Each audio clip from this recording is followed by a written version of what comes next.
welcome to another show of brand new historical fiction. And I'm so happy that finally I can talk to Janet, my friend Janet Skeslien Charles, who I met last March 2020, the ominous, terrible 2020, to talk about this new book. And unfortunately, Janet's book because of COVID, it got moved instead of, was it July, Janet? It was supposed to?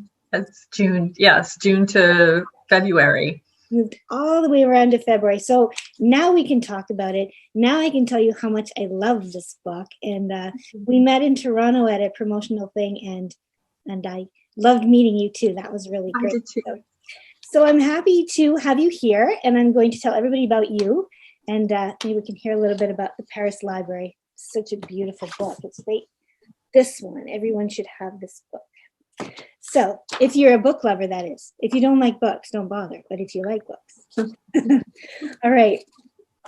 Janet Skeslien Charles is originally, I should say that better. I should go slowly. Janet Skeslien Charles is originally from Montana.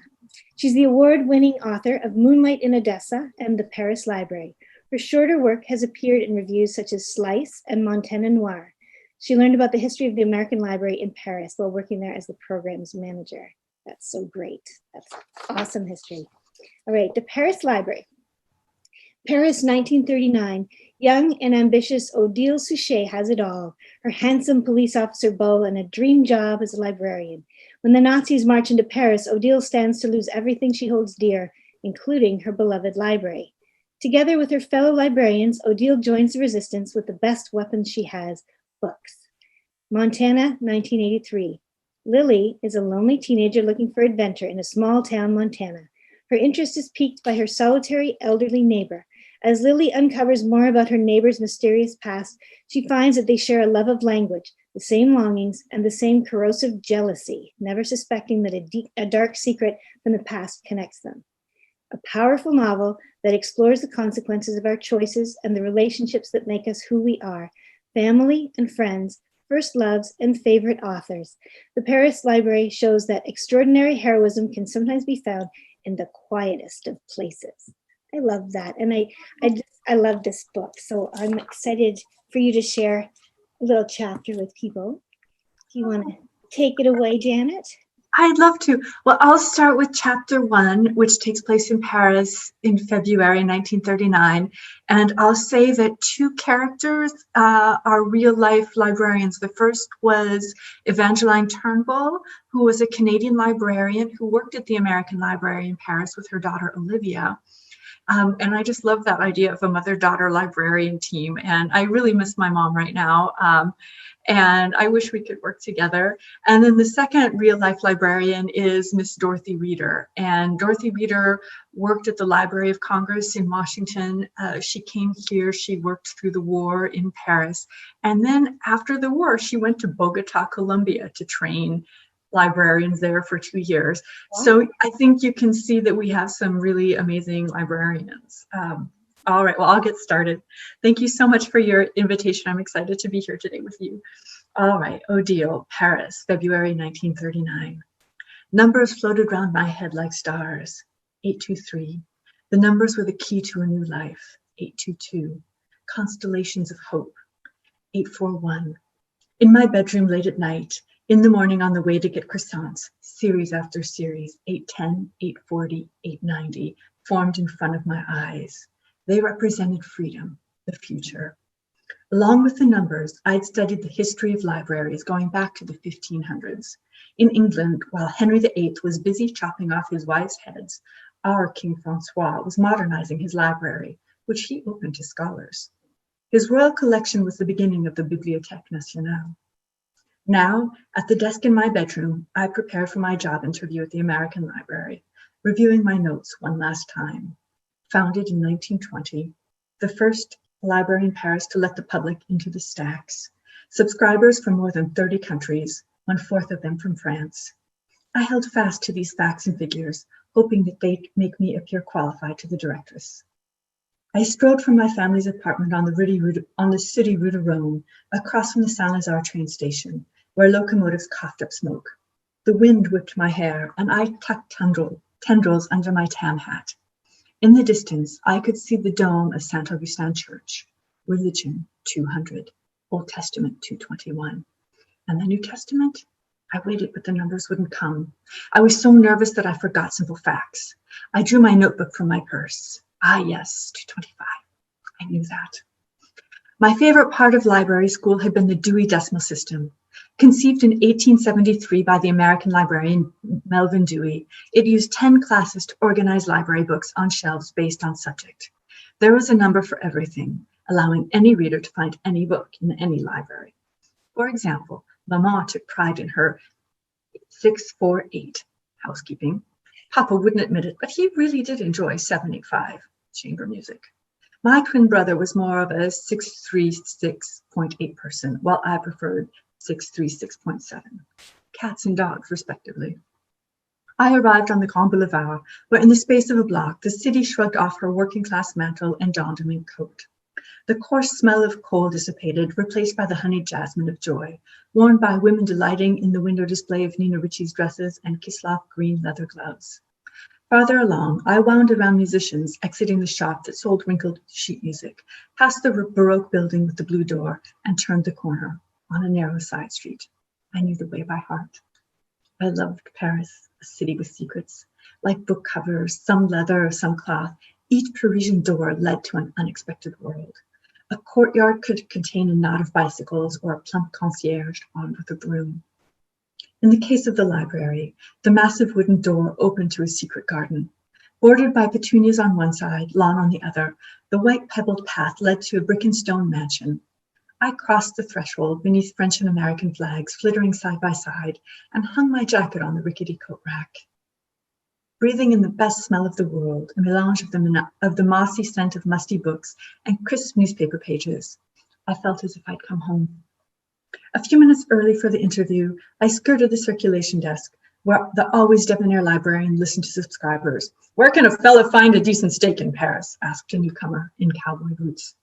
"Why should I pay the fine when I didn't even finish the book?" demanded a cantankerous Madame Simon, and entered the quiet of the cozy reading room. At a table near the French windows, Professor Cohen read the paper, a jaunty peacock feather tucked in her chignon. Mr. Price Jones pondered time as he puffed on his pipe. Ordinarily, I would have said hello, but nervous about my interview, I sought the refuge in my favorite section of the stacks. I loved being surrounded by stories, some as old as time, others published just last month. I thought I might check out a novel from my brother. More and more now, at all hours of the night, I would wake to the sound of his typing his tract. If Remy wasn't writing articles about how France should end the refugees driven out of Spain by the Civil War, he was insisting that Hitler would take over Europe the way he'd taken over a chunk of Czechoslovakia. The only thing that made Remy forget his worries, which was to say the worries of others, was a good book. I ran my fingers along the spine. Choosing one, I opened to a random passage. I never judged a book by its beginning. It felt like the first and last date I'd had, both of us smiling too brightly. No, I opened to a page in the middle, where the author wasn't trying to impress me. "There are darknesses in life, and there are lights," I read. "You are one of the lights, the light of all light." Oui. Merci, Mr. Stroker. That is exactly what I would say to Remy if I could. Now I was late. I hurried to the circulation desk, where I signed the card and slid Dracula into my purse. The directress was waiting. As always, her chestnut hair was swept into a bun, a silver pen poised in her hand. Everyone knew of Miss Reader. She wrote articles for newspapers and dazzled on the radio, inviting all to the library, students, teachers, soldiers, foreigners, and French. She was a dame that there was a place here for everyone. "I'm Odile Suchet. Sorry to be late. I was early, and then I opened a book." "Reading is dangerous," Miss Reader said with a knowing smile. "Let's go to my office." I followed her through the reading room, where subscribers in smart suits lowered their newspapers to get a better look at the famous directress, up the spiral staircase and down the corridor in the sacred employees wing to her office, which smelled of espresso. On the wall hung a large aerial photo of a city, its block like a chessboard, so different from Paris's winding streets. Noting my interest, she said, "That's Washington, D.C.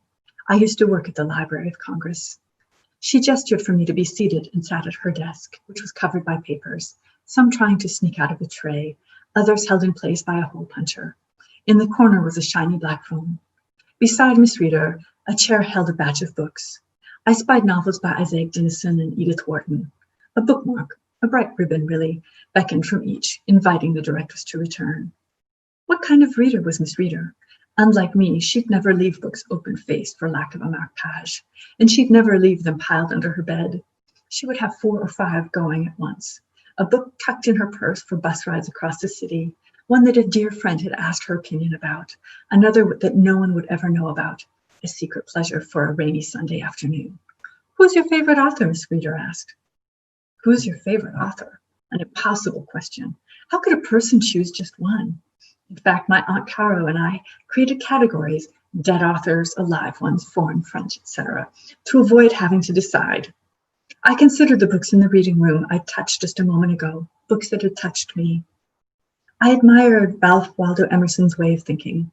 I am not solitary whilst I read and write, though no one was with me, as well as Jane Austen's. Though the authoress wrote in the 19th century, the situation for many of today's women remained the same. Futures determined by whom they married. 3 months ago, when I'd informed my parents that I didn't need a husband, Papa snorted and began bringing a different work subordinate home to every Sunday lunch. Like the turkey Mama trussed and sprinkled with parsley, Papa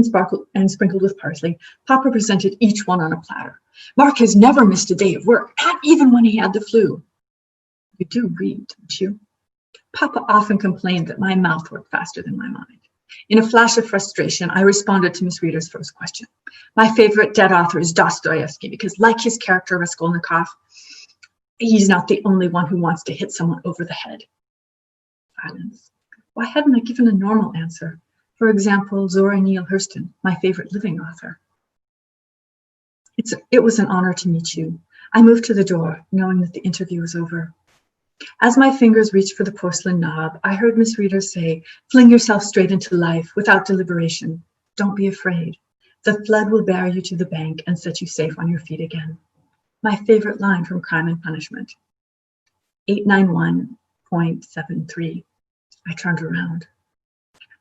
Most candidates say their favorite is Shakespeare. The only one with his Dewey Decimal Call number, I replied. A few mentioned Jane Eyre. That would have been a normal response. Why hadn't I said Charlotte Bronte, or any Bronte for that matter? I love Jane too. The Bronte sisters share the same call number, 823.8. But I liked your answer. You did? You said what you felt, not what you thought I wanted to hear. That was true. Don't be afraid to be different, Miss Reader leaned forward. Her gaze, steady, intelligent, met mine. Why do you want to work here? I couldn't give her the real reason. It would sound terrible. I memorized the Dewey Decimal System and got straight A's at library school. She glanced at my application. You have an impressive transcript, but you haven't answered my question. I'm a subscriber here. I love English. I can see that, she said, a dab of disappointment in her tone. Thank you for your time. We'll let you know either way in a few weeks. I'll let you out. Back in the courtyard, I sighed in frustration. Perhaps I should have admitted why I wanted the job. What's wrong, Odile? Asked Professor Cohen. I loved her standing room only lecture series, English Literature at the American Library. In her signature purple shawl, she made daunting books like Beowulf accessible, and her lectures were lively, with a soupçon of sly humor. Clouds of a scandalous past wafted in her wake like the lilac notes of her perfume. They said Madame the Professeur was originally from Milan, a prima ballerina who gave up star status and her stodgy husband in order to follow a lover to Brazzaville. When she returned to Paris, alone, she studied at the Sorbonne, where, like Simone de Beauvoir, she passed l'agrégation, the nearly impossible state exam, to be able to teach at the highest level. Odile? I made a fool of myself at a job interview. A smart young woman like you. Did you tell Miss Reader that you don't miss a single one of my lectures? I wish my students were as faithful. I didn't think to mention it. Include everything you want to say in a thank you note. She won't choose me. Life's a brawl. You must fight for what you want. I'm not sure. Well, I am, Professor Cohen said. Think the old-fashioned men at the Sorbonne hired me just like that? I worked damn hard to convince them a woman could teach university courses. I looked up. Before, I'd only noticed the professor's purple shawl. Now I saw her steely eyes. Being persistent isn't a bad thing, she continued, though my father complained I always had to have the last word. Mine, too. He calls me unrelenting. Put that quality to use. She was right. In my favorite books, the heroines never gave up. Professor Cohen had a point about putting my thoughts in a letter. Writing was easier than speaking face to face. I could cross things out and start over 100 times if I needed to. You're right, I told her. Of course I am. I'll inform the directors that you always ask the best questions at my lectures, and you be sure to follow through. With a swish of her shawl, she strode back into the library. It never mattered how low I felt. Someone at the library always managed to scoop me up and put me on an even keel. The library was more than bricks and books. Its mortar were people who cared. I'd spent time in other libraries with their hard wooden chairs and their polite bonjour, mademoiselle, au revoir, mademoiselle. There was nothing wrong with these bibliothèques. They simply lacked the camaraderie of real community. The library felt like home. Odile, wait! It was Mr. Price Jones, the retired English diplomat, in his paisley bow tie, followed by the cataloguer, Mrs. Turnbull, with her crooked blue-gray bangs. Professor Cohen must have told him that I was feeling discouraged. Nothing is ever lost. He patted my back awkwardly. You'll win the directors over. Just write a list of your arguments, just like any diplomat worth his salt and pepper. Quit mollycoddling the girl, Mrs. Turnbull told him. Turning to me, she said, in my native Winnipeg, we're used to adversity. Makes us who we are. Winters with temperatures of minus 40 degrees, and you won't hear us complain, unlike Americans. Remembering the reason, she stepped outside. An opportunity to boss someone. She stuck a bony finger in my face. Buck up and don't take no for an answer. With a smile, I realized that home was a place where there were no secrets, but I was smiling. That was already something. Back in my bedroom, no longer nervous, I wrote, Dear Miss Reader, thank you for discussing the job with me. I was thrilled to be interviewed. This library means more to me than any place in Paris. When I was little, my Aunt Caroline took me to Story Hour. It's thanks to her that I studied English and fell in love with the library. Though my aunt is no longer with us, I continue to seek her at the ALP. I open books and turn to their pockets in the back, hoping to see her name written on a card. Reading the same novel as she did makes me feel as if we're still close. The library is my haven. I can always find a corner of the stacks to call my own, to read and dream. I want to make sure everyone has that chance, most especially the people who feel different and need a place to call home. I signed my name, finishing the interview. Do you know what? I think you said in there that, she said she never judged a book by its beginning, but you caught me with just the very beginning with when you brought up the Dewey Decimal. I was like, that is so adorable. And you never get to hear about that anymore. And then the cover, I love. Yes. Isn't that brilliant? I love cover designers. I know, they are so amazing, and I love everything library. And I used to do that when I go home to my hometown library in Shelby, Montana. I look in the cards. To see if my grandma has signed the book, or see if anybody I know has signed the book. And I wish people could still do that. It's kind of nice. Me too. So were you you were an actual library programmer or a librarian, or? I did the program. So we had a series called Evenings with an Author. And so every week we would bring in different authors or different speakers. And it was just really wonderful because I love listening to authors speak. I love hearing about books. I love talking to the bookseller who comes. So it was really the dream job. And these days it would all be done by Zoom. It is, and it's still being done, but we just, we sit home in our pajamas and we watch the authors. But yes. A lot less traveling, but I kind of like it because we get to see more people that we'd never otherwise see, right? I'm speaking with you in Paris right now. That would never happen normally, so I love that.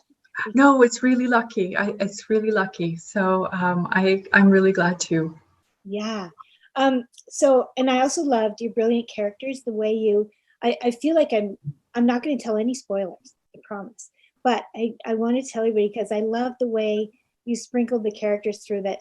Every one of them had such a beautiful personality. And as an author, it's easy to write the main character or two, not easy, but it's comparably easy. And then when you get into the secondary characters, you gave them so much depth. I just loved them. Every one of them had so much personality. So. Well, thank you very much. A lot of the characters are based on real people, so I got to meet their family members or correspond with their family members and look at photos. So I think that really helped. Wow. So tell me about that research. Like, you did a lot of research, obviously, for this book. So how did it start and what did you do and how did you get into it all? Well, I just love the feeling of the library. When I first got to Paris, I'm a small town girl, and I came here for 1 year. And so my coworkers just saw me as another foreigner passing through, and they weren't so interested. And I just really struggled. And so I volunteered at the library, and then I got a job at the library. And I heard about this story. I have two coworkers who told this story. One of them did a wonderful display about librarians during and after the war.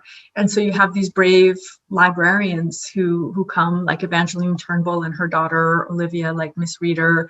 And it's just amazing the things that they did. Miss Reader came to Paris in 1929 on her own. So it's very brave. So it was really a pleasure to read about these amazing women. Yeah, that's the magic with historical fiction. Eh? We get to do it. We get to learn about these things that we've never heard about, but then we get to bring it all to life, and it feels so real. I loved those characters, and so then you got to speak with the relatives of these people. That's neat. Yes, I had one of the main characters' name is Boris. He's a Russian who, when he was 15, he was a cadet in a military academy in Russia. He lied about his age so that he could join the actual military and fight in the Russian Revolution. And then he and his brother came to France after the Russian Revolution, hoping for peace, but they both found themselves in another war. The brother actually signed up for the Foreign Legion, and so he fought, and he was killed right before the end of the war. But Boris became a librarian, and he worked the entire time at the library. So I talked to his two children, and Helene, the daughter, is featured in the book because she comes to the library, and there's a scene that takes place at Boris's house. So she's actually in the book. So it was really fun to talk to her. Has she read it? Yeah, she's read it, and her brother Oleg has read it, and Oleg said that he found his father's sense of humor and his father's style, and he read it in 4 days, even though it was 400 pages and in English. So that was really nice that he took the time to do that. That's so gratifying, isn't it, to be validated that way? It really is. So the book is already out in France, Italy, Serbia, and Romania. Very, very cool. So I bet it's gotten great recognition, especially in France, because what a great theme. I'd never heard of the American, that I'd never heard of that library. I've never heard of any of those things. So again, the best part of historical fiction, right?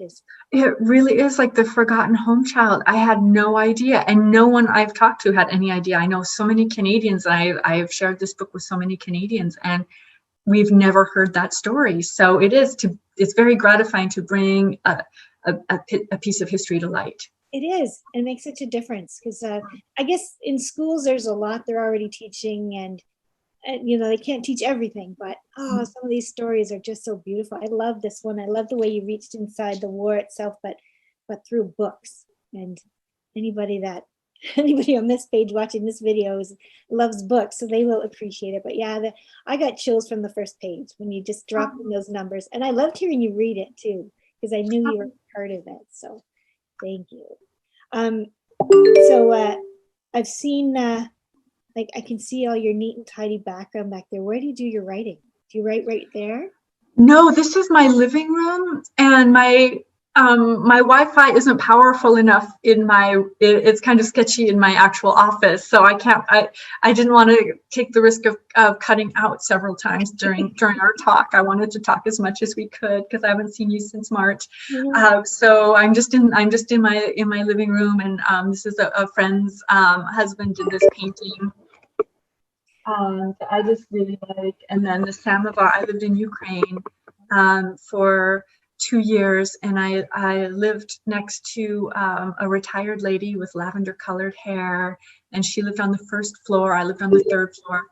And our building, like in Paris, we have building codes where you have to tap in the number before the door unlocks. And in Ukraine, at the time, we didn't have building codes, and it was a dangerous time. It was 94 to 96 after Perestroika. And so she would take the handle of a broom and stick it between the door handles. So she would lock me out every night because she wanted the door locked to outsiders at 10 p.m. And of course I was young, I was 23. I wanted to be out and about that's when life got interesting at that time for me, 10 o'clock.